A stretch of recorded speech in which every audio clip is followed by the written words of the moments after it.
Hello students, तो आज का जो हम टॉपिक कवर करने वाले हैं वो है हमारा सॉल्युबिलिटी चैप्टर सॉल्यूशन से। और जो सॉल्यूशन चैप्टर है वो हमारा 5 मार्क्स का स्कोर करता है आउट ऑफ 17 बोर्ड मार्क्स। तो सबसे पहले हम देखते हैं सॉल्युबिलिटी, और बहुत ही इजी टॉपिक है सॉल्यूशन का गाइस। इसको आप आसानी से कवर कर सकते हैं और इससे कुछ रिलेटेड क्वेश्चंस, खासकर हेनरीज लॉ से रिलेटेड क्वेश्चंस पेपर में काफी आते हैं। तो हम पहले देखेंगे सॉल्युबिलिटी होती क्या है। तो सॉल्युबिलिटी में अब सबसे पहले हम जाते हैं इसके डेफिनेशन पर।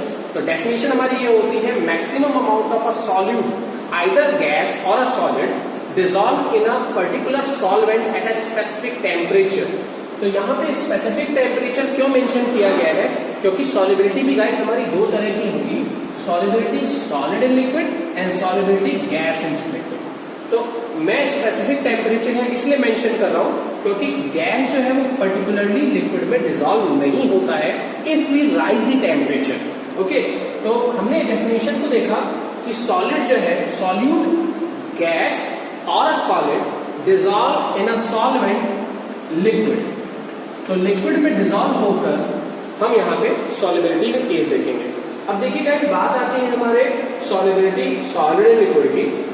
Let's if we take an example of salt in water. अगर हम एक एग्जांपल ले लें सॉल्ट इन वाटर, तो यहाँ पे सॉल्युबिलिटी के कुछ फैक्टर्स भी मेंशन इस पे अफेक्ट करते हैं। तो सबसे पहले हम इसके फैक्टर्स को देखते हैं। मैं आपको सबसे पहला जो टॉपिक है वो कवर करवा रहा हूँ, सॉल्युबिलिटी सॉलिड इन लिक्विड। तो सबसे पहला जो फैक्टर है, factors affecting on solubility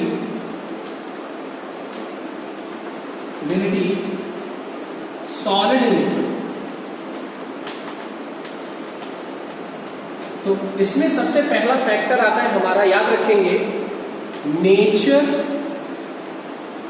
of solute and solvent.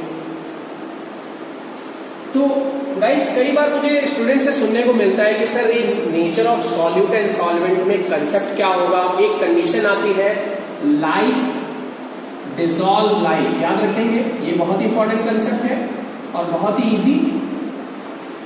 Like dissolve like का पहले कंसेप्ट मैं आपको समझाता हूं। जैसे हम एक एग्जांपल ले रहे हैं सॉल्ट इन वाटर। तो सॉल्ट का जो नेचर होता है NaCl प्लस H2O ले रहे हैं, तो both components are in polar nature. यानी जो NaCl है ये हमारा पोलर कंपाउंड है। NaCl मींस आयनिक कंपाउंड है। वाटर भी हमारा एक पोलर कंपाउंड है। तो NaCl आसानी से वाटर में डिसॉल्व हो सकता है। Na plus Cl minus H plus और OH माइनस के साथ आप इजिली कंबाइन कर जाएगा। इसी वजह से यहाँ पे लाइक डिसॉल्व लाइक मैंने लिखा है। अगर मैं NaCl को, यानी ये आसानी से डिसॉल्व, अगर मैं NaCl को कैरोसिन या हाइड्रोकार्बन में ले लूं या पेट्रोल में ले लूं तो ये डिसॉल्व नहीं होगा, because petrol is non polar in nature and it formed by a hydrocarbon, जबकि NaCl है पोलर नेचर का। तो ये अनलाइक प्रॉपर्टी हो रही है। तो लाइक डिसॉल्व लाइक का फंडा जो है वो ये कहता है NaCl वाटर में डिसॉल्व हो जाएगा, NaCl पेट्रोल में डिसॉल्व नहीं होगा। अगर मुझे कोई पेट्रोल में चीज डिसॉल्व करनी है तो हम इसमें लाइक डिसॉल्व लाइक का फिनोमिना लगाएं। तो लाइक हम यहाँ पे ले सकते हैं बेंजीन ले सकते हैं, और यहाँ चाहे तो ईथर भी ले सकते हैं। तो जो नॉन पोलर कंपाउंड्स हैं वो नॉन पोलर कंपाउंड्स में ही डिसॉल्व होंगे। तो लाइक डिसॉल्व लाइक यानी सॉल्यूट और सॉल्वेंट का नेचर कैसा होना चाहिए? Like dissolve like. इसी वजह से वो डिसॉल्व हो पाएंगे। आई होप ये कंसेप्ट क्लियर हुआ होगा। मूव करते हैं हम सेकंड पॉइंट पर, जो है हमारा टेम्परेचर। तो टेम्परेचर क्या कहता है सॉलिड इन लिक्विड में?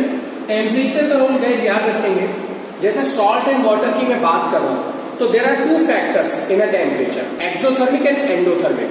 तो अगर मैं टेम्परेचर इंक्रीज कर रहा हूं, अगर मैं वाटर में सॉल्ट ऐड करके टेम्परेचर इंक्रीज कर रहा हूं तो सॉल्ट इजिली वाटर में डिसॉल्व हो जाएगा by taking heat from the outside, that is endothermic reaction। okay?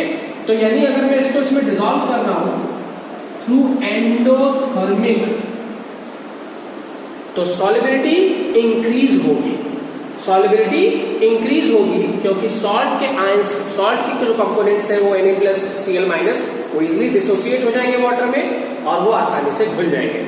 But कुछ ऐसे फैक्टर्स हैं, जैसे कुछ ऐसे सॉल्ट्स हैं, जैसे पोटेशियम क्लोरेट है या पोटेशियम नाइट्रेट है, कुछ ऐसे सॉल्ट्स हैं जो कि वाटर में एक्सोथर्मिक यानी क्विक लाइम अगर मैं वाटर में डिसॉल्व करता हूँ, if you take an example of quick lime को अगर हम वाटर में डिसॉल्व करते हैं तो यहाँ टेम्परेचर मुझे डिक्रीज करना पड़ेगा, यानी एक्सोथर्मिक रिएक्शन करनी पड़ेगी।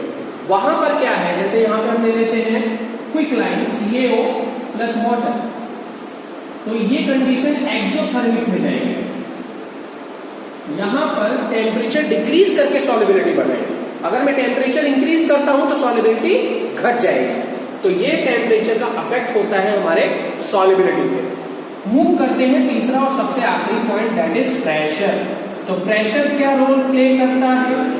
प्रेशर की कंडीशन में अगर हम देखें तो प्रेशर सॉलिड, यहां पे हम बात कर रहे हैं सॉलिड लिक्विड की, there is no role of pressure because solid are incompressible in nature.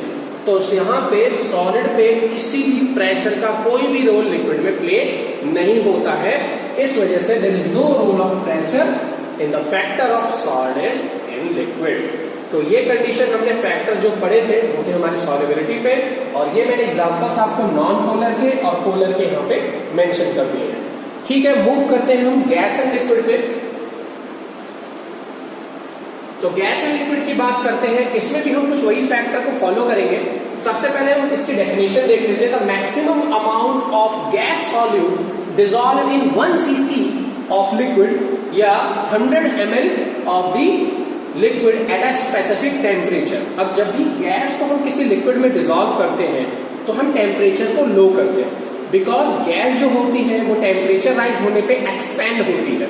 इसी वजह से हम क्या करेंगे, टेम्परेचर लो करके गैस को कंप्रेस करेंगे और गैस को हम इस तरह की लेंगे जो वो इजिली लिक्विफेबल हो, यानी आसानी से वो गैस टू लिक्विफाई यानी लिक्विड फॉर्म में चेंज हो जाए।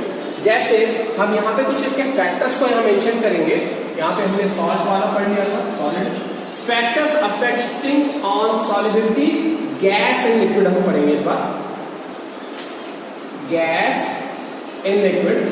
तो सबसे पहली कंडीशन हम यहाँ पे ये देखेंगे, यहाँ पे सबसे पहले हम कंडीशन ये देखेंगे, सेम वही फैक्टर देखेंगे, nature of solute and solvent. क्या देखेंगे? Like dissolve like. तो इसका मैं आपको एग्जांपल समझाता हूँ। यहाँ पर हम देख सकते हैं, जैसे अगर मैं H2O में कोई गैस डिसॉल्व कर रहा हूँ, जैसे हम यहाँ ले सकते हैं कार्बन डाइऑक्साइड, या हम यहाँ पे ले सकते हैं O2, या हम यहाँ पे ले सकते हैं NH3।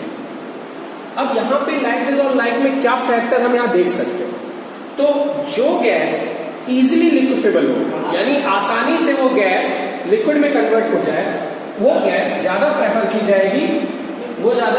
जाएगी इसमें लाइक डिसॉल्व लाइक। तो यहाँ पे मैं CO2 ले रहा हूँ, CO2 भी आसानी से डिसॉल्व हो जाती है by decreasing the temperature. Okay, तो यहाँ आपने जैसे देखा होगा पेप्सी या जितने भी सॉफ्ट ड्रिंक्स वगैरह होते हैं, ये सब हमारे किससे बनते हैं? CO2 को जब हम वाटर में डिसॉल्व करते हैं तो कार्बोनिक एसिड बनाते हैं, H2O plus CO2 becomes H2CO3। वैसे ही जैसे आपने देखा है ऑक्सीजन को अगर हम वाटर में डिसॉल्व करें तो आपने देखा होगा इस पे कई क्वेश्चंस आते हैं कि व्हाई फिशेस, मरीन लिविंग जो एनिमल्स होते हैं वो कोल्ड एनवायरनमेंट में, कोल्ड क्लाइमेट में बेटर तरीके से कैसे सर्वाइव कर पाते हैं। बिकॉज टेम्परेचर जब लो होता है तो ऑक्सीजन इजिली कंप्रेस हो जाती है और वाटर में आसानी से डिसॉल्व हो जाती है। इसी वजह से यहाँ पे ऑक्सीजन भी वाटर में आसानी से डिसॉल्व हो जाती है। तो लाइक डिसॉल्व लाइक प्रॉपर्टी हम यहाँ फॉलो करवा सकते हैं। पर अगर मैं बोलूँ हीलियम को अगर मैं वाटर में डिसॉल्व करूँ, हीलियम हमारी नॉन पोलर गैस है, वो वाटर में नहीं डिसॉल्व होगी, तो लाइक डिसॉल्व लाइक का कंसेप्ट नहीं लगने वाला, तो हीलियम वाटर में डिसॉल्व नहीं होगी, इसीलिए ये हमारा यहाँ पे फैक्टर नहीं फॉर्म करेगा, ये हमारी कंडीशन फॉलो नहीं करेगा। तो हीलियम को अगर डिसॉल्व करना है तो मुझे किस में डिसॉल्व करना होगा? किसी नॉन पोलर यानी किसी भी हाइड्रोकार्बन में हम इसे डिसॉल्व कर सकते हैं। तो कंसेप्ट क्लियर हो गया। टेम्परेचर में बता ही चुका हूं, टेम्परेचर हमेशा याद रखिए inversely proportional to solubility gas in liquid में। ऐसा क्यों होता है स्टूडेंट्स? ऐसा इसलिए होता है क्योंकि टेम्परेचर राइज करने से गैस एक्सपेंड होगी और वो लिक्विड में डिसॉल्व नहीं हो पाएगी। इसीलिए यहाँ पे टेम्परेचर जितना लो करेंगे सॉल्युबिलिटी उतनी ही राइज करेगी। प्रेशर के बारे में मैं आपको हेनरीज लॉ में आगे बताऊंगा। तब तक के लिए कुछ ये फैक्टर्स पढ़ लीजिए। सॉल्युबिलिटी के कौन से कंसेप्ट्स थे, मैंने आपको 2 टाइप की सॉल्युबिलिटीज बताई, इसको आप अच्छे से पढ़ लीजिए। So thank you so much for watching.